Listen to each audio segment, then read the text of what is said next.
The champagne glass trembled in her perfectly manicured hand as Catherine stepped out of the black sedan. The flash of cameras created a blinding wall of light, but it wasn't the paparazzi that made her heart race tonight. Hidden in her evening clutch was a letter that could destroy everything she had worked for, everything the royal family stood for. As she smiled and waved at the crowd gathered outside the grand ballroom, she knew this gala dinner would be unlike any other. Someone in that room knew her deepest secret, and they were planning to expose it to the world. The Duchess of Cambridge had attended hundreds of royal events, but tonight felt different. Tonight, she wasn't just representing the crown. She was fighting for her very survival in a world where one wrong move could cost her everything she held dear. The first yearly gala dinner was supposed to be a celebration, but for Catherine, it had become a dangerous game of cat and mouse where the stakes couldn't be higher. What the crowd didn't know, what even her closest advisors couldn't imagine, was that the poised woman they were cheering for was about to face the most challenging night of her royal life. Behind her perfect smile lay a secret so explosive that it could shake the very foundations of the British monarchy. The golden autumn leaves danced across the windshield as the royal convoy made its way through the winding streets of London. Catherine pressed her fingers against the cool glass window, watching the city blur past in streaks of amber streetlight. Her reflection stared back at her, perfectly composed despite the storm brewing inside her chest. The navy blue Alexander McQueen gown she wore had been selected months ago, every detail approved by the royal style team, but tonight it felt like armor she wasn't sure would protect her. "Your Royal Highness will be arriving in approximately 10 minutes, announced Detective Inspector Sarah Matthews, head of her security detail. The woman's voice carried its usual professional calm, but Catherine detected something else, a subtle tension that made her wonder if others knew what she was facing tonight. Catherine nodded gracefully, her training taking over even as her mind raced.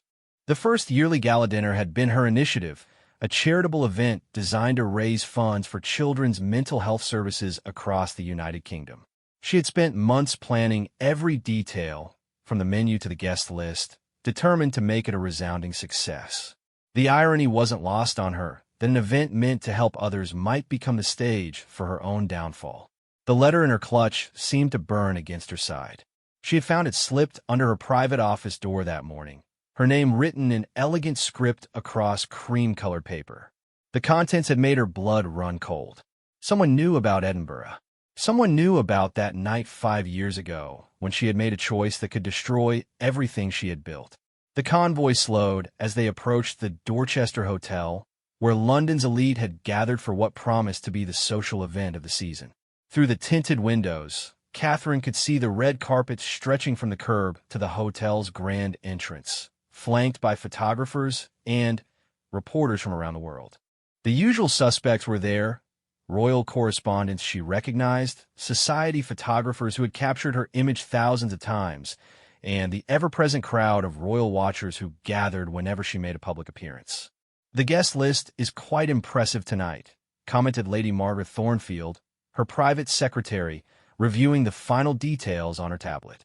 3 cabinet ministers, the Archbishop of Canterbury, several ambassadors, and, of course, the usual collection of philanthropists and celebrities who support the cause.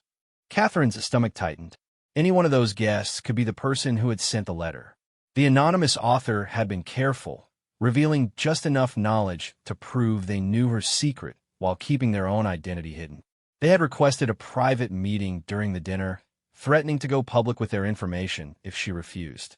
As the car door opened, the familiar symphony of camera clicks and shouted questions greeted her. Catherine stepped onto the red carpet with practiced grace, her smile bright and genuine looking despite the turmoil within. She had learned long ago that the cameras captured everything, and any hint of distress would spawn weeks of speculation in the tabloids. "Your Royal Highness, how are you feeling about tonight's inaugural gala?" called out Rebecca Chun, royal correspondent for the BBC. Catherine paused, turning toward the reporter with a warm engagement that had made her beloved by the public. "I'm absolutely thrilled," Catherine replied, her voice carrying just the right amount of enthusiasm.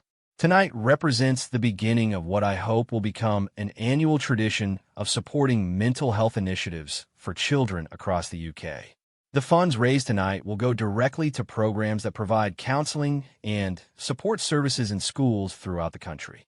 The questions continued as she made her way up the red carpet, each one answered with the polish of someone who had mastered the art of public speaking. But beneath her composed exterior, Catherine's mind was working frantically. She scanned the crowd of photographers and reporters, wondering if her blackmailer was among them. The letter had been signed "Simply a Friend," but the knowledge it contained could only have come from someone who had been in Edinburgh that night.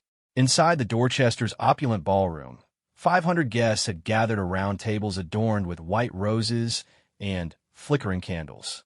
The room hummed with the sophisticated chatter of London society, punctuated by the gentle clinking of champagne glasses and the soft strains of string quartet. Catherine had specifically requested an intimate atmosphere, wanting the evening to feel personal and meaningful rather than ostentatious. As she entered the ballroom, a hush fell over the crowd before erupting into polite applause. Catherine acknowledged the greeting with a gracious wave, but her eyes were already scanning the room, looking for anything unusual, anyone who seemed out of place. The Archbishop approached first, offering his congratulations on organizing such a worthy cause. Behind him, she spotted Minister David Blackwood, whose support for her mental health initiatives had been crucial in securing government backing. "Catherine, what a magnificent evening!" exclaimed Vivian Sterling, the prominent philanthropist who had helped coordinate many of the logistics. "The response has been overwhelming. I believe we'll exceed our fundraising goal by quite a margin." Catherine smiled warmly at the older woman, though her attention was divided. Over Vivian's shoulder, she noticed a man in an expensive tuxedo watching her intently from across the room. He was tall, perhaps in his 50s, with silver hair and sharp features that seemed vaguely familiar. When their eyes met, he raised a champagne glass in a subtle toast before melting back into the crowd. The feeling of being watched, being hunted, made Catherine's skin prickle despite the warm atmosphere of the ballroom. She moved through the crowd with practiced ease, greeting donors and dignitaries, posing for photos with major contributors, and discussing the importance of children's mental health services. To anyone observing, she appeared completely in her element, the perfect royal hostess ensuring every guest felt valued and welcome. But beneath the surface, Catherine was playing a dangerous game. Every conversation was analyzed, every new face scrutinized. The letter had mentioned specific details about that night in Edinburgh, details that only a handful of people could possibly know. She had been visiting a private clinic under an assumed name, dealing with a personal crisis that would have created a scandal if it had become public knowledge. During a brief lull between conversations, Catherine stepped onto the small balcony that overlooked the hotel's garden. The cool night air was a welcome relief from the warm ballroom, and for a moment she allowed herself to breathe deeply and think. The events of that night 5 years ago played through her mind like scenes from someone else's life.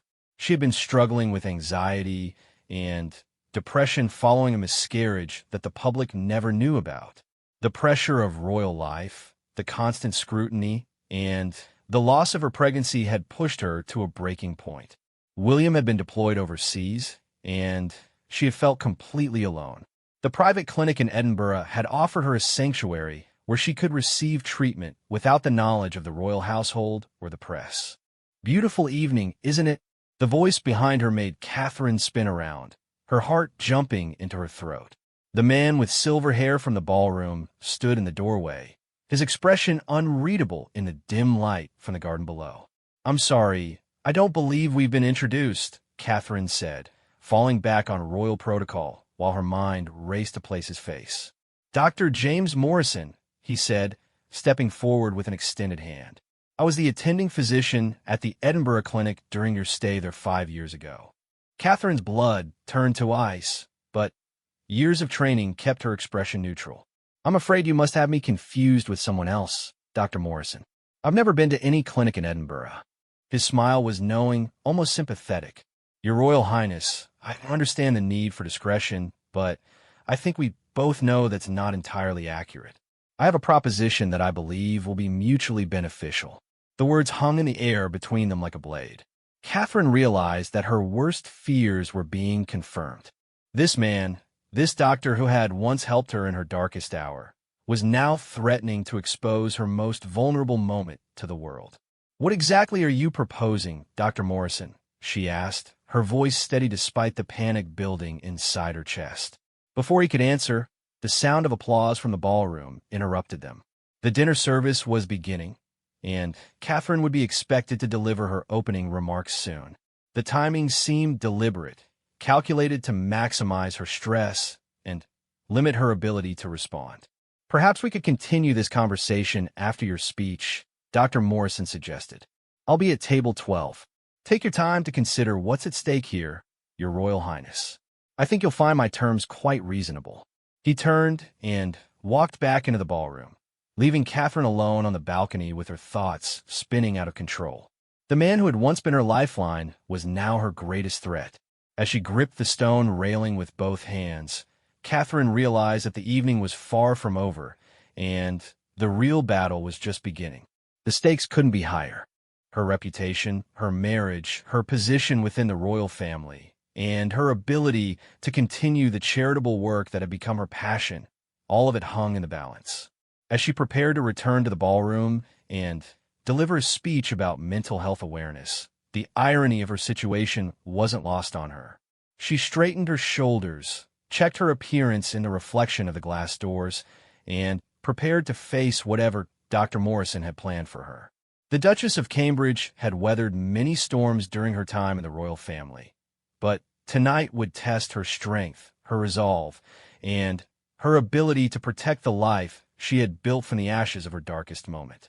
Catherine returned to the ballroom with her composure perfectly intact, though every nerve in her body felt electrified with tension.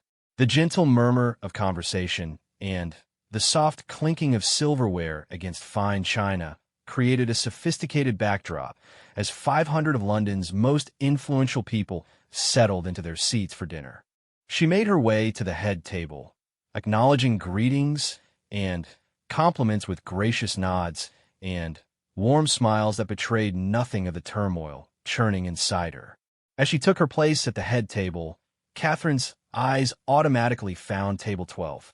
Dr. Morrison sat with perfect posture, engaged in animated conversation with the other guests at his table as if he hadn't just delivered a veiled threat to a member of the royal family. His casual demeanor made the situation even more unsettling. This wasn't a desperate man making rash decisions. This was someone who had planned every detail of this encounter. Lord Philip Hartington, chairman of the Royal Foundation's Board of Trustees, rose to introduce her. His booming voice carried easily across the ballroom as he praised Catherine's dedication to children's mental health initiatives and her vision for making psychological support services more accessible across the United Kingdom. The words washed over her as she maintained her attentive expression, but her mind was racing through possible scenarios and escape routes. "Ladies and gentlemen, please join me in welcoming Her Royal Highness, the Duchess of Cambridge," Lord Hartington concluded with flourish. The applause was warm and genuine as Catherine rose from her seat. She had delivered hundreds of speeches during her royal career, but tonight felt different. Every word she was about to speak about mental health awareness and the importance of seeking help carried a bitter irony that made her stomach clench. She was advocating for exactly what she had done 5 years ago, and what was now being used against her. Catherine approached the podium with measured steps, her navy gown flowing gracefully behind her. The microphone captured the gentle rustle of fabric and the soft click of her heels against the marble floor. She paused for a moment, allowing the applause to die down naturally while she gathered her thoughts and steeled herself for what lay ahead. "Thank you all for that wonderful welcome," she began, her voice carrying clearly through the room's excellent acoustics. "When I look out at this remarkable gathering tonight, I see not just donors and supporters, but partners in a mission that could transform the lives of countless children across our nation. The opening lines came naturally, words she had rehearsed and refined over weeks of preparation. But, as she continued, Catherine found herself speaking with an unexpected passion that went beyond her prepared remarks. The experience she couldn't acknowledge publicly gave weight to every word she spoke about the importance of mental health support. Too many children in our country suffer in silence, she continued, her gaze sweeping across the room. They carry burdens that no young person should bear alone: anxiety, depression, trauma from family difficulties, or social pressures. They need to know that seeking help isn't a sign of weakness, but an act of remarkable courage. From table 12, Dr. Morrison watched her with the same unreadable expression. Catherine wondered if anyone else could see the invisible tension stretch between them, the deadly game being played out in plain sight of London's elite. She forced herself to look away from him and continue her speech. The funds we raise tonight will establish counseling programs in schools throughout England, Scotland, Wales, and Northern Ireland. These programs will ensure that no child has to face their darkest moments without support, without hope, and without the knowledge that help is available. The audience was completely engaged, hanging on her every word. Catherine could see the emotional impact of her message in their faces, the slight lean forward of engaged listeners, the thoughtful nods of understanding, the dabbing of eyes among some of the older women in the audience who perhaps remembered their own children's struggles. But even as she delivered what might be one of her most effective speeches, Catherine's mind was calculating. Dr. Morrison's presence here couldn't be coincidental. The guest list had been carefully curated, with background checks conducted on every attendee. Either he had been invited by someone else, or he had used his medical credentials to secure an invitation through one of the healthcare organizations that supported the cause. I speak to you tonight not just as a member of the royal family, but as a mother who understands the fierce protectiveness we feel for our children's well-being, Catherine said, her voice taking on a more personal tone. Every parent in this room knows the fear of not being able to help when your child is struggling. Tonight, we have the opportunity to ensure that help is always available. She could see William in the audience, his expression filled with pride and admiration for her work. Her husband had no idea that the woman delivering this passionate speech about mental health awareness was simultaneously being blackmailed about her own experience with psychological treatment. The deception felt like a physical weight on her chest. As Catherine concluded her prepared remarks, she made a decision that surprised even herself. Instead of returning to her seat as planned, she deviated from the script. "Before I conclude tonight," she said, her voice taking on a more intimate quality, "I want to share something personal with all of you. Many of you know me as the Duchess of Cambridge, as Prince William's wife, as a mother to George, Charlotte, and Louis. But I'm also someone who has experienced the darkness that can sometimes overwhelm us all." The ballroom had become completely silent. Even the waitstaff had stopped moving, sensing that something unplanned and significant was happening.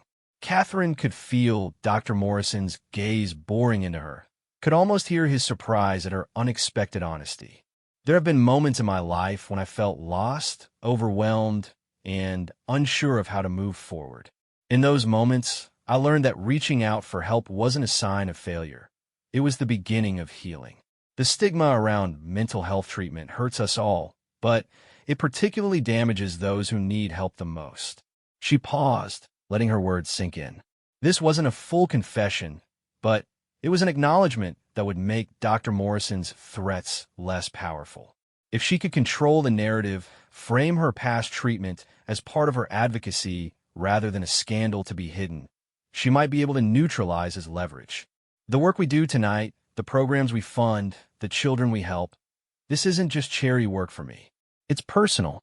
It's about ensuring that no one has to face their struggles alone, and that seeking help is seen as the brave, wise choice it truly is. The applause that followed was different from the polite appreciation that had greeted her arrival. This was genuine emotion, the kind of response that came when people felt they had witnessed something authentic and meaningful. Catherine had taken an enormous risk with her impromptu, personal revelation, but she could see that it had resonated powerfully with her audience. As she returned to her seat, Catherine caught Dr. Morrison's eye again. His expression had shifted from confident control to something more uncertain. He hadn't expected her to go on the offensive, to begin claiming ownership of a narrative he had planned to use against her. The balance of power between them had shifted, if only slightly.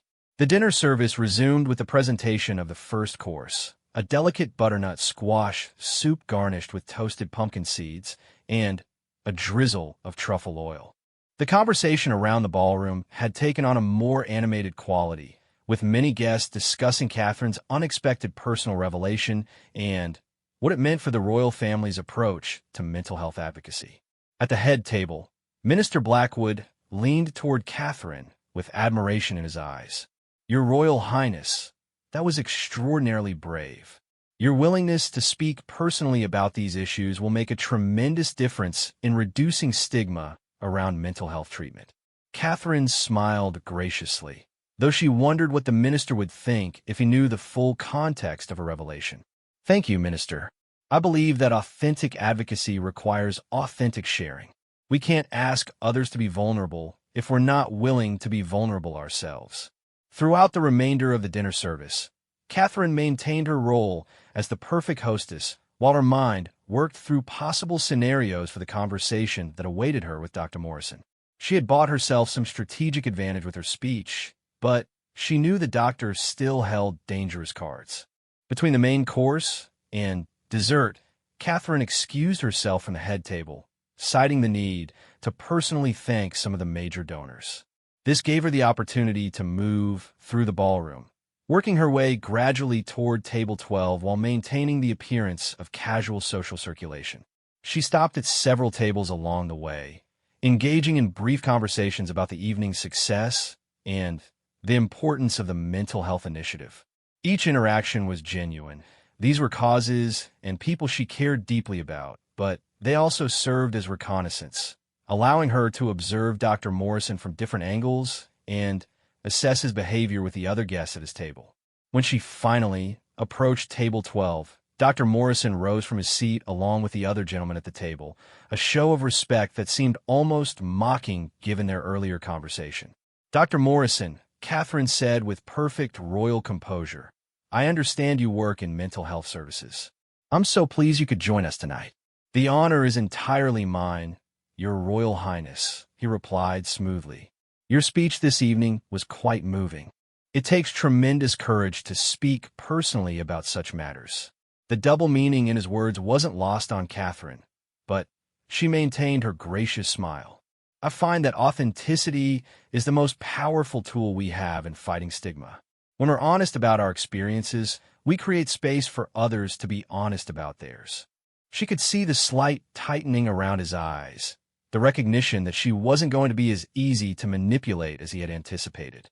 The other guests at the table were following the conversation with interest, clearly sensing some underlying current, but unable to identify its source. "Perhaps," Dr. Morrison suggested casually, "we might continue our discussion about mental health advocacy later this evening. I have some insights that might be valuable for your future initiatives." Catherine nodded graciously, though every instinct screamed at her to refuse. "I would welcome the opportunity to learn from your expertise. I'll be available after the program concludes." As she moved away from table 12, Catherine realized that she had committed herself to the confrontation she had been dreading all evening. But she had also demonstrated that she wouldn't be intimidated into submission. Whatever Dr. Morrison had planned for their private conversation, she would meet it head-on. The final course of the evening was a delicate lemon posset accompanied by shortbread biscuits, a quintessentially British ending to what had been an emotionally charged evening. As guests lingered over coffee and petit fours, Catherine knew that her real test was yet to come. The public battle had been won. Her speech had been a triumph that would be remembered and discussed for weeks. But the private war for her future was about to begin in earnest. The evening's formal program concluded with a final round of applause and the gentle sounds of guests beginning to mill about for post-dinner networking. Catherine remained at the head table, graciously accepting congratulations from approaching well-wishers, while keeping track of Dr. Morrison's movements through her peripheral vision. He had excused himself from table 12 and was now standing near the ballroom's side entrance, nursing a brandy and checking his watch with the patience of someone accustomed to getting what he wanted. Lady Margaret approached with her usual efficient manner, tablet in hand, and a slight furrow of concern across her brow. "Your Royal Highness, there are several donors who specifically requested private conversations. Lady Pemberton wants to discuss expanding the program to include rural communities, and the Blackwood Foundation representative hopes to coordinate with our Edinburgh initiatives." The mention of Edinburgh sent a chill down Catherine's spine, though she maintained her composed expression. "Please arrange for those conversations to take place next week at Kensington Palace. Tonight has been quite full, and I want to ensure each donor receives my complete attention when we discuss their generous contributions." "Of course, ma'am. Shall I have the car brought around?" Prince William's security detail indicated he would need to leave within the next 30 minutes due to his early morning commitments. Catherine's heart raced. William's departure would remove both her strongest ally and her greatest protection. Once he left, she would be more vulnerable to whatever Dr. Morrison had planned. But she couldn't arouse suspicion by suddenly changing their departure schedule. "Actually, Margaret, I'd like to stay a bit longer to thank some of our international guests personally. Please arrange for my security detail to remain, but let William know he shouldn't feel obligated to wait if duty calls." Lady Margaret nodded, though Catherine could see the slight confusion in her expression. It was unusual for the Duchess to extend her time at formal events, particularly when she had young children at home. But years of royal service had taught Margaret not to question such decisions in public. As Margaret walked away to make the arrangements, Catherine rose from her seat and began working the room with practiced efficiency. She made her way through clusters of guests, expressing genuine gratitude for their support while gradually positioning herself for the inevitable confrontation with Dr. Morrison. Each conversation felt surreal, discussing children's mental health programs while knowing that her own psychological treatment was about to be used as a weapon against her. Dr. Elizabeth Hartwell, a prominent child psychologist from Manchester, intercepted Catherine near the center of the ballroom. "Your Royal Highness, I wanted to personally thank you for your speech tonight. Your willingness to speak about mental health from personal experience will make an enormous difference in how families approach these issues." Catherine found herself genuinely moved by the older woman's sincerity. "Dr. Hartwell, your work with traumatized children has been an inspiration to me. When we remove the shame from seeking help, we open doors to healing that might otherwise remain closed." "Exactly," Dr. Hartwell agreed, her eyes bright with passion for her work. "I've seen too many families suffer unnecessarily because they fear judgment. Your platform gives voice to experiences that desperately need to be normalized." The conversation continued for several more minutes, with Dr. Hartwell sharing insights from her clinical practice and Catherine offering perspectives on how royal advocacy could support broader systemic changes. For a few moments, Catherine almost forgot about the threat lurking across the room. This was why she had committed herself to mental health advocacy, the opportunity to make real differences in real lives. But as Dr. Hartwell excused herself to speak with other colleagues, Catherine's awareness snapped back to her precarious situation. Dr. Morrison had moved closer, positioning himself near the ballroom's main entrance where departing guests would naturally pass.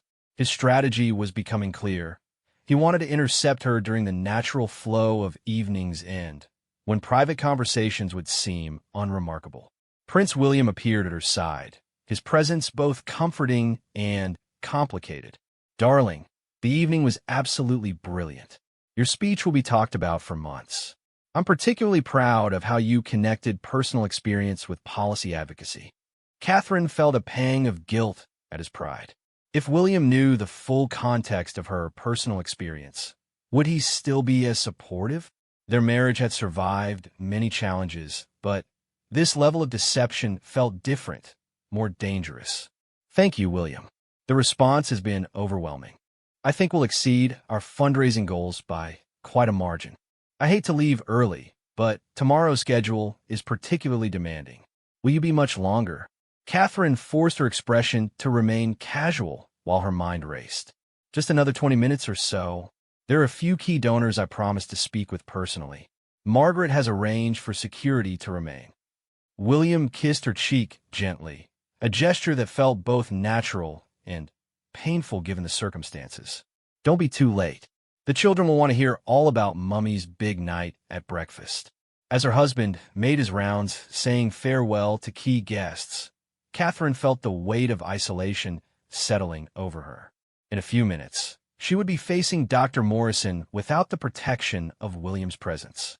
Whatever the doctor had planned, she would meet it alone. The ballroom had begun to empty gradually, with many guests moving toward the hotel's main lobby for final conversations and car arrangements. Catherine used the natural flow of departures to position herself near Dr. Morrison, timing her approach to seem coincidental rather than planned. Dr. Morrison, I hope you enjoyed the evening, she said as their paths crossed near the entrance. Immensely, Your Royal Highness, particularly your speech. It reminded me of our previous conversations about the importance of confidentiality in mental health treatment. The words hit like a physical blow, but Catherine kept her expression pleasant. Indeed, doctor-patient confidentiality is fundamental to effective treatment. I'm sure you take those obligations very seriously. Absolutely, he replied, his tone carrying an edge that made Catherine's skin crawl. Though I find myself in an unusual situation where my professional obligations conflict with other considerations. Perhaps we might discuss this matter privately? Catherine looked around the ballroom, noting that while many guests remained, most were engaged in their own conversations and unlikely to overhear anything said in normal tones. Of course, what specifically is troubling you? Dr. Morrison guided her toward a quiet alcove near the ballroom's windows, where the noise level provided additional privacy. Your Royal Highness, I find myself in significant financial difficulty. My private practice has struggled since the pandemic, and I'm facing personal bankruptcy. The confidentiality obligations of our previous professional relationship have prevented me from leveraging certain knowledge that might resolve my financial problems. Catherine felt her stomach drop, but she forced herself to remain outwardly calm. I see. And what exactly are you proposing? A simple business arrangement, he said smoothly. A private consultation fee for my discretion regarding our past professional relationship. £50,000 would resolve my immediate financial difficulties and ensure that patient confidentiality remains intact. The figure hit Catherine like a slap. £50,000 was substantial, but not impossible. The real problem was that paying would establish a precedent. Blackmailers never stopped with their first demand. Dr. Morrison, I'm not sure I understand what you're suggesting. Are you implying that you would violate patient confidentiality if certain financial arrangements weren't made? His expression hardened slightly. Your Royal Highness, I'm suggesting that my financial pressures might lead to memory lapses about confidentiality obligations. These lapses might result in information becoming available to parties who would find it quite interesting. Catherine felt a surge of anger at his veiled threats, but years of royal training kept her voice level. Such lapses would presumably end your medical career and expose you to significant legal liability. Perhaps, he conceded, but the damage to your reputation and position would be far more severe than any consequences I might face. A disgraced doctor is quickly forgotten. A royal family member who concealed mental health treatment while publicly advocating for transparency. That's a story that would dominate headlines for months. The accuracy of his assessment made Catherine's hands tremble slightly, though she kept them clasped firmly behind her back. He was right about the potential damage.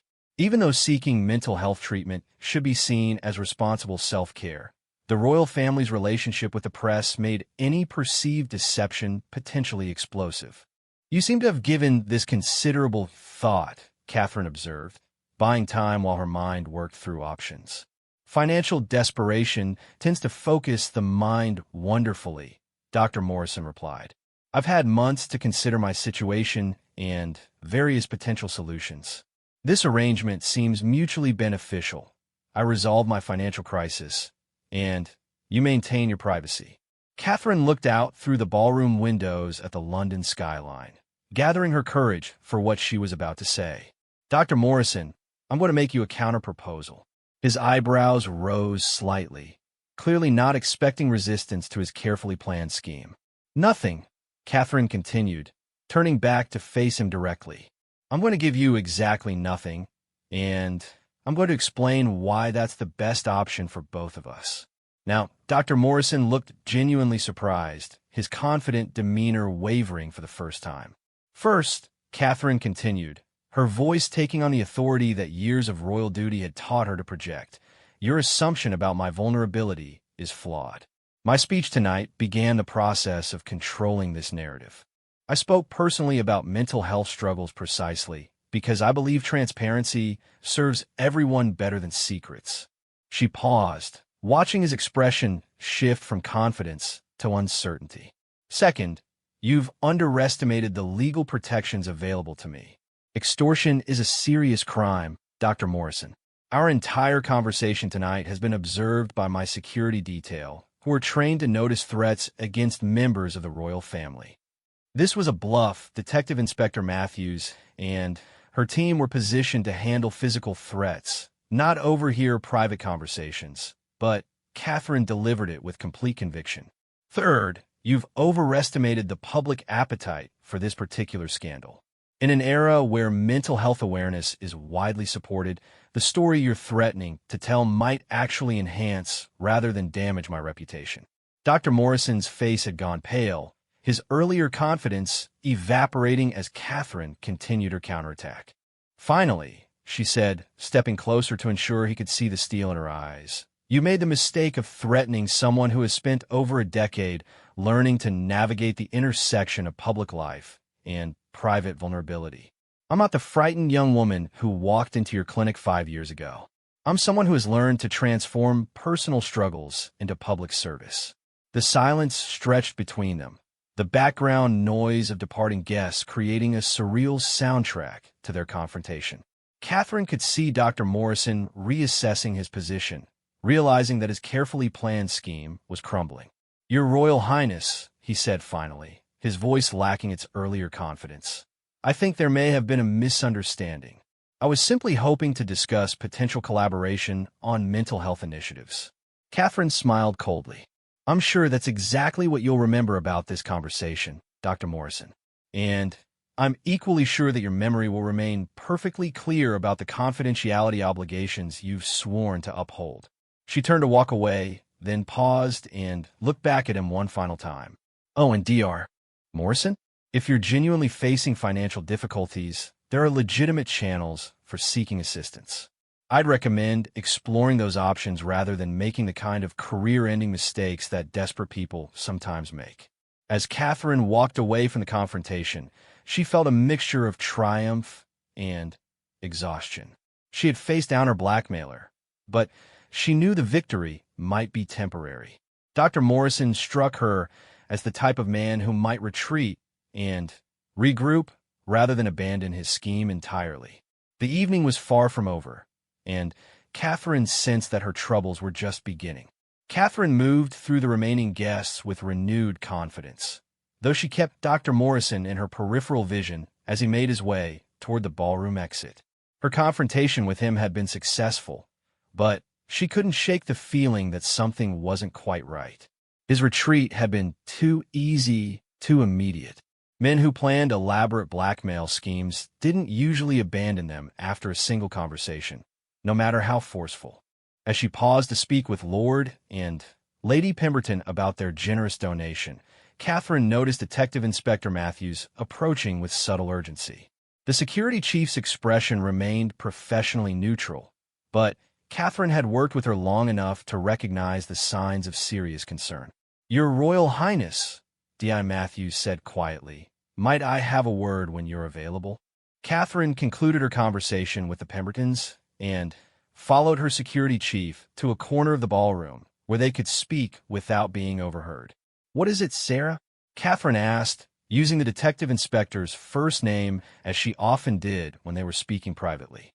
"Ma'am, we've had some unusual activity this evening that I wanted to bring to your attention. Our monitoring equipment detected someone attempting to record conversations in the ballroom using sophisticated audio equipment." Catherine's blood ran cold. "Recording conversations? Do you know who?" "We're still investigating, but the equipment was positioned to capture conversations near the windows where you were speaking with Dr. Morrison a few minutes ago. We've confiscated the device, but we haven't yet identified who placed it there." The implications hit Catherine like a physical blow. If Dr. Morrison had been recording their conversation, he now had evidence of her acknowledgement of their past doctor-patient relationship. Even worse, he had her threats about legal action, which could be edited to make her appear both guilty and vindictive. "Have you been able to determine what was recorded?" Catherine asked, struggling to keep her voice steady. "Our technical team is analyzing the device now. It appears to have been active for approximately 30 minutes, which would include most of the post-dinner reception period."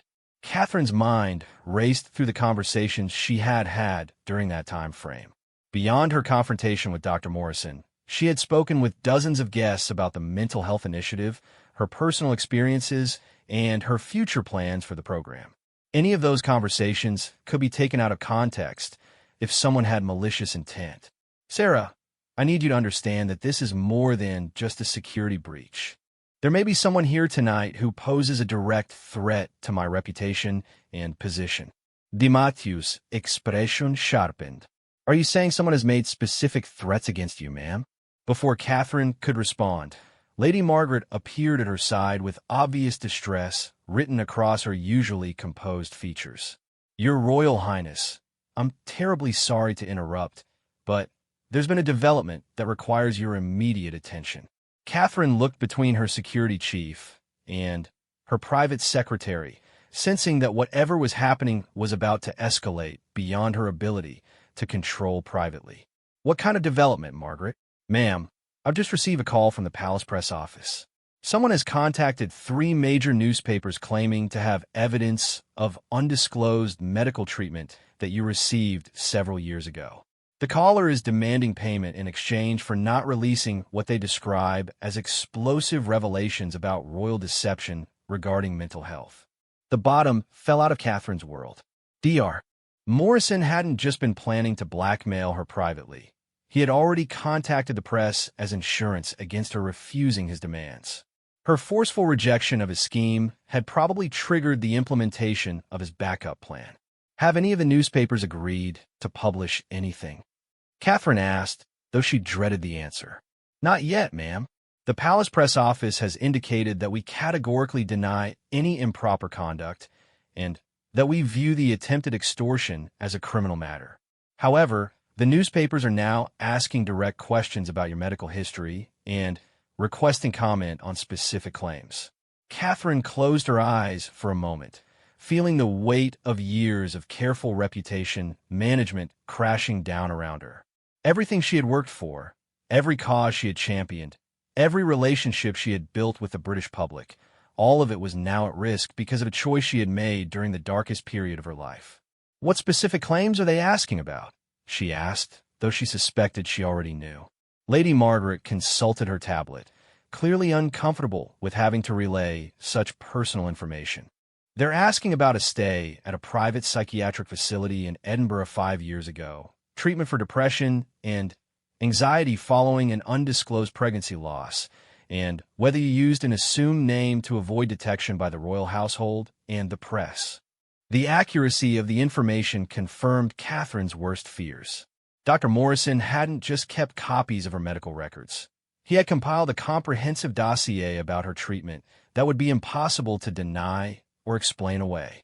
D.I. Matthews stepped closer, her protective instincts clearly engaged. "Your Royal Highness, if someone is attempting to extort you using confidential medical information, this is a serious criminal matter. We need to involve Scotland Yard immediately." Catherine nodded numbly, though she knew that once the criminal investigation began, any hope of keeping the matter private would disappear entirely. The very act of investigating the extortion would confirm that there was something to be extorted about. How much time do we have before the newspapers might publish? Catherine asked Margaret. The press office believes we have until tomorrow morning at the earliest. The newspapers want to verify the information independently before publication, and they've indicated they'll provide us with an opportunity to respond to specific allegations before going to print. Catherine looked around the ballroom, where the remaining guests continued their conversations, completely unaware that they were witnessing what might be her final public appearance as the beloved Duchess of Cambridge. Everything felt surreal, the elegant surroundings, the gentle murmur of sophisticated conversation, the warm glow of candlelight that had seemed so perfect earlier in the evening. Margaret, I need you to arrange an emergency meeting with the Queen's private secretary and the palace communications team for first thing in the morning. Sarah, please coordinate with Scotland Yard regarding the criminal investigation, but emphasize that we need maximum discretion during the initial stages. Both women nodded, though Catherine could see the questions in their eyes. They had served her loyally for years, but this situation was unlike anything they had handled before. As Margaret and Di Matthews moved away to begin implementing her instructions, Catherine found herself alone in the midst of the gradually thinning crowd. The successful gala that had begun the evening with such promise now felt like an elaborate charade, a beautiful stage set for a tragedy she hadn't seen coming. She moved mechanically through the final guest departures, accepting congratulations and expressing gratitude with the same grace she had displayed all evening. But beneath her composed exterior, Catherine was already planning for a future that looked very different from the one she had imagined just hours earlier. The most painful part was the genuine enthusiasm of the guests who approached her to discuss future mental health initiatives. Dr. Hartwell stopped by again to share ideas about expanding school-based counseling programs. Minister Blackwood expressed his excitement about integrating her advocacy work with government policy initiatives. A group of parents whose children had benefited from existing mental health services thanked her for giving voice to their experiences. Each conversation felt like a knife twist, knowing that these relationships and opportunities might be destroyed by the revelations that were coming. The work she had dedicated herself to, the causes that had given meaning to her royal role, the trust she had built with the public, all of it might be collateral damage in someone else's scheme for financial gain. As the evening finally wound down and Catherine prepared to leave the Dorchester, she took one last look around the ballroom, where she had delivered what might have been both her most important and her final speech as a working member of the royal family. The irony wasn't lost on her that an evening dedicated to reducing stigma around mental health treatment was ending with her own treatment becoming the foundation for her potential downfall. She had spoken passionately about the importance of seeking help without shame, and now that very message was being turned against her. During the car ride back to Kensington Palace, Catherine stared out at the London streets she had traveled thousands of times during her royal career. The familiar landmarks, Buckingham Palace, Hyde Park, the Albert Memorial, passed by like scenes from someone else's life. In a few hours, she might be facing a very different relationship with the city and the people who had embraced her as their princess. Her phone buzzed with a text message from William, who had already returned home. The children are asleep, but they wanted me to tell you they're proud of Mummy for helping other kids feel better. Hope the rest of the evening went well. Love you. Catherine stared at the message, feeling tears prick at her eyes for the first time that evening. Her children's innocent pride in her work made the potential consequences even more heartbreaking. How would she explain to George, Charlotte, and Louis why Mummy suddenly couldn't do the work she loved anymore? How would she help them understand that sometimes doing the right thing at the wrong time could have devastating consequences? As the convoy pulled through the gates of Kensington Palace, Catherine realized that she was returning to a home that might soon feel more like a fortress under siege. The familiar comfort of her private residence felt fragile, temporary, as if everything she had built there was about to be tested in ways she had never imagined. The evening that had begun with such hope and promise was ending with the knowledge that tomorrow would bring challenges unlike any she had faced in her royal career. But as she walked through the doors of Kensington Palace, Catherine also felt something she hadn't expected, a sense of clarity about what really mattered and what she was willing to fight for. The battle for her reputation and position was just beginning, but Catherine was discovering that she had resources and strengths she hadn't fully recognized before. The young woman who had once needed help was now someone who could help others, and that transformation might be the key to surviving whatever was coming next. Dawn broke gray and drizzly over London as Catherine sat in her private study at Kensington Palace, surrounded by the documents and advisors who would help her navigate the crisis that had exploded overnight. She had managed only 2 hours of sleep before the emergency meetings began, but adrenaline and determination kept her sharp and focused. The woman who sat behind the polished mahogany desk was no longer the frightened princess from the night before. She was a strategic fighter preparing for the battle of her life. The Queen's private secretary, Sir Edmund Townsend, had arrived before sunrise with a team of the palace's most experienced crisis managers. Scotland Yard's finest investigators were coordinating with D.I. Matthews to build a criminal case against Dr. Morrison. The royal family's most trusted media advisors were crafting response strategies for every possible scenario. Catherine's study had been transformed into a war room where reputations and careers hung in the balance. "The good news," announced Rebecca Shaw, the palace's head of communications, "is that our preliminary investigation suggests Dr. Morrison may have overplayed his hand. The recording device found at the gala was illegal surveillance, and his approach to the newspapers constitutes clear criminal extortion. We have grounds for prosecution that go far beyond mere medical ethics violations." Catherine nodded, though she knew that criminal charges against Dr. Morrison wouldn't necessarily prevent the story from destroying her reputation. "What about the newspapers? Have any of them committed to publication?" "That's where things get interesting," Rebecca continued. When the Times and The Guardian received Morrison's initial contact, they followed up with their own investigation into his credibility. What they found raises serious questions about his motives and reliability. Sir Edmund leaned forward with the first genuinely encouraging news Catherine had heard all morning. "Dr. Morrison's financial situation is more desperate than he initially revealed. He's not just facing personal bankruptcy. He's also under investigation by the General Medical Council for inappropriate relationships with at least 3 other female patients. The newspapers are beginning to see him as a compromised source with obvious ulterior motives." Catherine felt a flicker of hope, though she maintained her cautious demeanor. "Does this mean the story won't run?" "Not necessarily," Rebecca admitted. "But it does mean that any story will have to include Morrison's credibility problems, which significantly weakens the impact. More importantly, it gives us an opportunity to control the narrative if we act decisively." D.I. Matthews spoke up from her position near the window, where she had been coordinating with Scotland Yard via secure radio. "Your Royal Highness, we've just received some additional information that changes the situation considerably."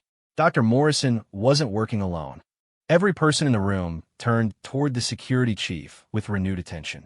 "Our investigation into the recording equipment has revealed that Morrison was being coached by someone with significant experience in media manipulation.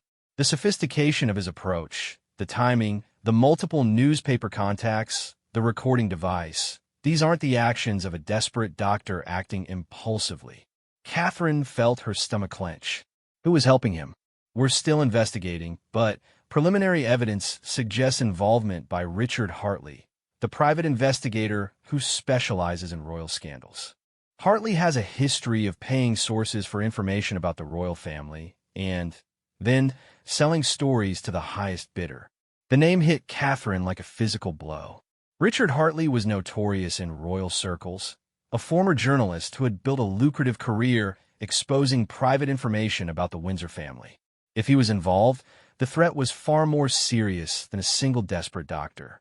"The positive aspect," D.I. Matthews continued, "is that Hartley's involvement actually strengthens our criminal case. He has a documented history of extortion attempts, and his participation transforms this from a medical ethics violation into an organized criminal conspiracy." Sir Edmund cleared his throat, drawing attention back to the immediate crisis. Your Royal Highness, we need to make a decision about how to proceed. We have 3 options, each with significant implications. Catherine straightened in her chair, prepared to hear the choices that would determine her future. Option 1. We pursue aggressive criminal prosecution while maintaining complete denial of any medical treatment. This preserves your privacy, but requires us to sustain what might be difficult denials if additional evidence emerges. Catherine nodded, understanding the risks of this approach. Option 2. We acknowledge past mental health treatment in general terms while prosecuting the extortion attempt. This reduces the impact of any revelations while positioning you as a victim of criminal activity rather than someone hiding inappropriate conduct. And option 3? Catherine asked, though she sensed she already knew. Complete transparency, Sir Edmund said simply. We proactively release a detailed account of your Edinburgh treatment, your reasons for seeking help, and your decision to keep it private. We frame it as part of your mental health advocacy and challenge the idea that seeking psychological help should be considered scandalous. The room fell silent as Catherine considered her options. Each choice carried enormous risks, but also potential opportunities. The decision she made in the next few minutes would determine not just her own future, but possibly the royal family's relationship with mental health issues for generations. Before I decide, Catherine said slowly, I want to understand something. The recording from last night. What exactly did it capture? Rebecca consulted her notes. The technical analysis is still ongoing, but preliminary reviews suggest that while your conversation with Morrison was recorded, the audio quality makes much of it difficult to understand. More importantly, the context makes it clear that you were rejecting his demands rather than negotiating with them. Catherine stood and walked to the window overlooking the palace gardens, where her children would soon be playing, oblivious to the crisis that threatened to change their lives. The weight of responsibility, to them, to William, to the causes she championed, to the institution she served, felt overwhelming. When she turned back to face her advisors, Catherine's expression had hardened with resolve. I want to pursue option 3, she said firmly. Complete transparency. The room erupted in surprised voices as advisors tried to talk over each other, expressing concerns and alternative strategies. Catherine raised her hand for silence. I've spent the last 12 hours thinking about this, and I've reached several conclusions. First, the secrecy around my treatment has always been more about protecting the institution than protecting me. Second, mental health stigma thrives in darkness and dies in sunlight. Third, if I'm going to advocate for others to seek help without shame, I need to model that behavior myself. Sir Edmund leaned forward with obvious concern. Your Royal Highness, the risks of full disclosure are enormous. You're talking about unprecedented royal transparency regarding personal medical treatment. Yes, Catherine replied calmly, I am, and I think it's exactly what the monarchy needs. She moved to her desk and pulled out a sheet of paper, beginning to write in her careful script. I want to schedule a televised interview for this evening. I'll tell the complete story, the miscarriage, the depression, the decision to seek help privately, and my journey from patient to advocate. I want to own this narrative completely. Rebecca looked stunned. Ma'am, that would be completely unprecedented. Good, Catherine said, still writing. It's time for the royal family to stop hiding from difficult conversations about mental health. My experience isn't a scandal to be managed. It's a story that could help millions of people. D.I. Matthews stepped forward with practical concerns. Your Royal Highness, what about the criminal case against Morrison and Hartley? A public statement could complicate prosecution. Catherine looked up from her writing. On the contrary, I think it strengthens our case. They try to profit from something I'm now sharing freely with the public. Their crime isn't exposing a secret. It's attempting to monetize someone else's vulnerability. She finished writing and handed the paper to Rebecca. This is the statement I want released immediately, before any newspaper can publish Morrison's version of events. Rebecca read the handwritten statement, her eyebrows rising with each sentence. Your Royal Highness, this is remarkable. You're not just acknowledging the treatment. You're celebrating it as part of your advocacy journey. Exactly, Catherine said. I'm reclaiming agency over my own story. Sir Edmund read over Rebecca's shoulder, his expression evolving from concern to something approaching admiration. The Queen will need to be briefed immediately. This level of personal disclosure requires her approval. I've already spoken with Her Majesty this morning, Catherine revealed, surprising everyone in the room. She was initially concerned about precedent, but ultimately she agreed that authenticity serves the monarchy better than secrecy in the modern era. The revelation that Catherine had already secured royal approval shifted the entire dynamic in the room.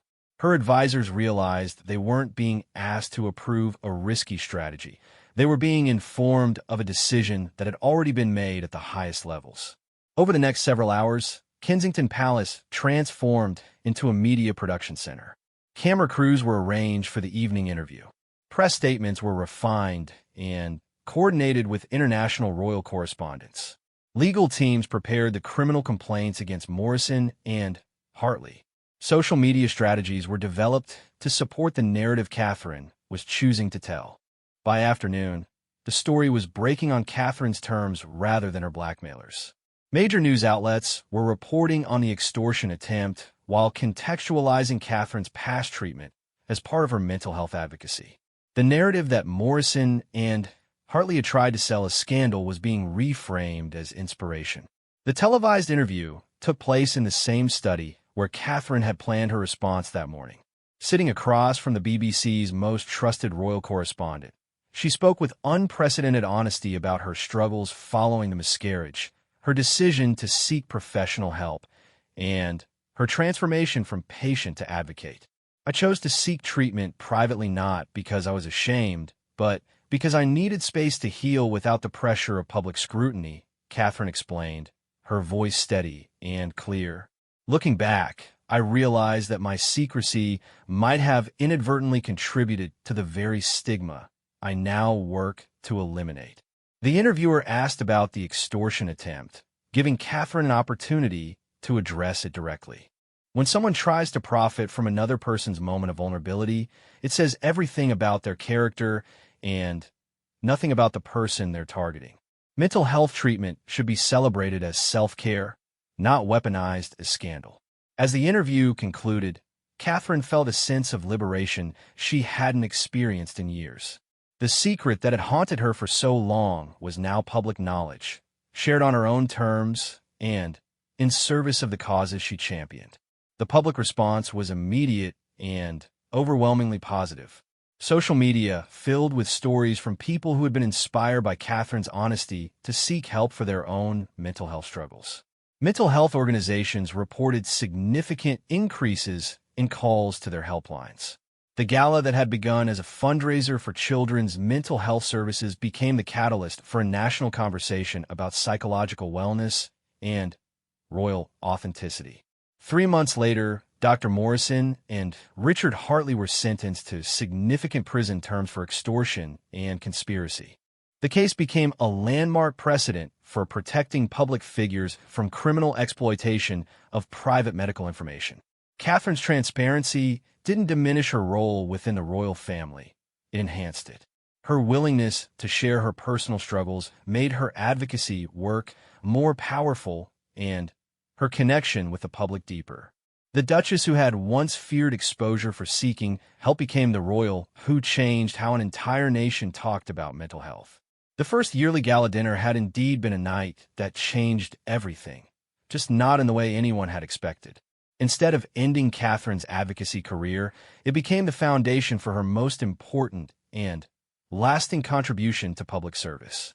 Sometimes the greatest victories come not from hiding our vulnerabilities, but from transforming them into strengths that can help others heal.